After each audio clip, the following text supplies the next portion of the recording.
জলবায়ু ঝুঁকির মুখে থাকা দেশগুলোকে বাঁচাতে সম্মিলিত প্রচেষ্টা জরুরি। চীনের দালিয়ানে ওয়ার্ল্ড ইকোনমিক ফোরামের জলবায়ু সম্মেলনে যোগ দিয়ে একথা বলেছেন প্রধানমন্ত্রী তারেক রহমান। জানান, বিনিয়োগ ও বাণিজ্যের জন্য বাংলাদেশ উন্মুক্ত। পরে ব্রিফিংয়ে প্রধানমন্ত্রীর উপদেষ্টারা বলেন, জলবায়ু সংকট মোকাবিলায় বিএনপি সরকারের নেওয়া পদক্ষেপ আন্তর্জাতিক মহলে প্রশংসিত। চীন থেকে আরও জানাচ্ছেন আহমেদ সালেহীন। মালয়েশিয়া সফর শেষে প্রধানমন্ত্রী তারেক রহমান এখন চীনের দালিয়ানে। বিমানবন্দরে চীনের পক্ষ থেকে সাড়ম্বরে অভ্যর্থনা জানানো হয় তারেক রহমান ও তার স্ত্রী ডাক্তার জুবাইদুর রহমানকে। এরপর থেকেই ব্যস্ত সময় পার করছেন সরকার প্রধান।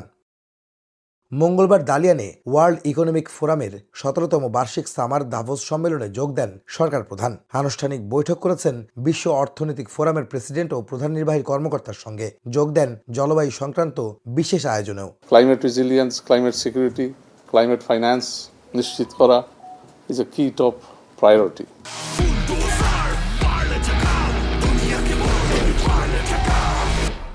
Climate leadership in shifting global landscape অনুষ্ঠানে প্রধান বক্তা হিসাবে বক্তব্য রাখেন প্রধানমন্ত্রী তারেক রহমান। সরকার প্রধানের কর্মসূচি নিয়ে ব্রিফিং করেন প্রধানমন্ত্রীর দুই উপদেষ্টা। তারা জানান, জলবায়ু সংকট মোকাবেলায় বিএনপি সরকারের পদক্ষেপগুলো প্রশংসিত হয়েছে আন্তর্জাতিক মহলে। দালিয়ানে ওয়ার্ল্ড ইকোনমিক ফোরামের সামার দাভোসে মাননীয় প্রধানমন্ত্রীর অংশগ্রহণ সেই ধারাবাহিকতায় বাংলাদেশের জন্য বিনিয়োগ সৃষ্টি, কর্মসংস্থানের সুযোগ সম্প্রসারণের এমন একটি সুযোগ, এবং তার পাশাপাশি বিশ্বের বিভিন্ন দেশে যে বেস্ট প্র্যাকটিসগুলো রয়েছে আলাপ আলোচনার মাধ্যমে সেগুলোকে কিভাবে বাংলাদেশে ইমপ্লিমেন্ট করা যায় সেটি আলোচনার একটি ক্ষেত্র। এই সম্মেলনে প্রধানমন্ত্রীর অংশগ্রহণ বাংলাদেশের জন্য গুরুত্বপূর্ণ বলে মন্তব্য করেন মাহাদি আমিন। চীনের মাননীয় প্রধানমন্ত্রীর আমন্ত্রণে আগামীকালকে থেকে মূলত চীনের সাথে আমাদের দ্বিপাক্ষিক যে কার্যক্রম সেগুলো শুরু হবে।